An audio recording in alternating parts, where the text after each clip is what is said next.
Capítulo 18. Saúl siente envidia de David. En cuanto David terminó de hablar con Saúl, Jonatán empezó a entablar una buena amistad con David. Lo quería como a sí mismo. Desde ese día, Saúl mantuvo a David con él sin dejarlo volver a casa de su papá.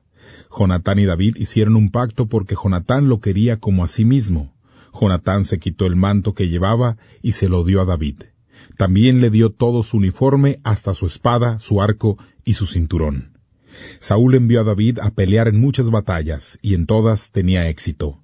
También lo puso a cargo de los soldados, lo cual fue del agrado de todos, hasta de los oficiales.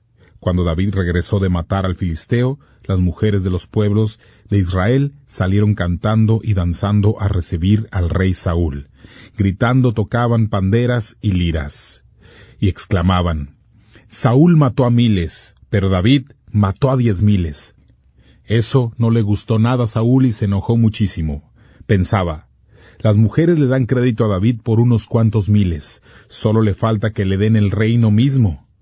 A partir de aquel momento Saúl lo miraba con recelo. Al día siguiente, un espíritu maligno de parte de Dios se apoderó de Saúl, haciéndolo actuar como loco en su casa. David tocó el arpa como de costumbre, pero Saúl tenía una lanza en la mano y pensó: lo clavaré en la pared. Saúl lo intentó 2 veces, pero en ambas ocasiones David saltó y esquivó la lanza. Saúl tenía miedo de David porque el Señor ya no estaba con él, sino con David. Saúl mandó a David lejos como comandante de 1,000 soldados. David los dirigía en las batallas. David tenía éxito porque el Señor estaba con él. Al ver su éxito, Saúl cada vez temía más a David. Pero todos en Israel y Judá apreciaban a David porque los dirigía en las batallas. Saúl quería matar a David y se le ocurrió ponerle una trampa diciéndole: aquí tienes a Merab, mi hija mayor. Cásate con ella y así te convertirás en un soldado poderoso. Serás como un hijo para mí. Luego irás y pelearás las batallas del Señor. En realidad Saúl pensaba: así no tendré que matar a David yo mismo, sino que lo matarán los filisteos. Pero David dijo: yo no me puedo casar con la hija del rey. No vengo de una familia importante, ni tampoco soy importante. Así que cuando llegó la hora de que David se casara con Merab, Saúl se la entregó a Adriel de Mejolá. Mical, la otra hija de Saúl, estaba enamorada de David. Cuando Saúl lo supo, le agradó la noticia y pensó: atraparé a David por medio de Mical. Se la daré en matrimonio y luego dejaré que los filisteos lo maten. Así que Saúl habló con David de nuevo. Puedes casarte con mi hija hoy mismo.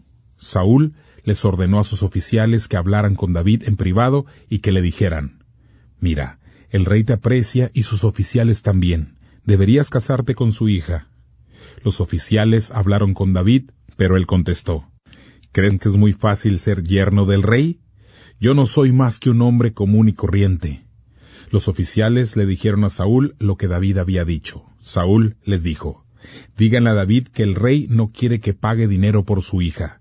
Saúl solo quiere vengarse de sus enemigos, así que pide 100 prepucios de filisteos para darte a su hija en casamiento. Saúl pensaba en secreto que los filisteos matarían a David. Los oficiales hablaron de nuevo con David, quien se puso contento por la oportunidad de ser yerno del rey, así que enseguida se puso en acción. David y sus soldados salieron a pelear contra los filisteos. Mataron a 200 y le llevó los prepucios a Saúl para convertirse en yerno del rey. Saúl entregó a su hija Mical en casamiento. Entonces Saúl se dio cuenta de que el Señor estaba con David y de que su hija Mical amaba a David. Por eso empezó a temer más a David y siempre se ponía en su contra. Además, los comandantes filisteos continuaron saliendo a pelear contra los israelitas, pero David siempre los derrotaba y aumentó su fama de ser el mejor oficial.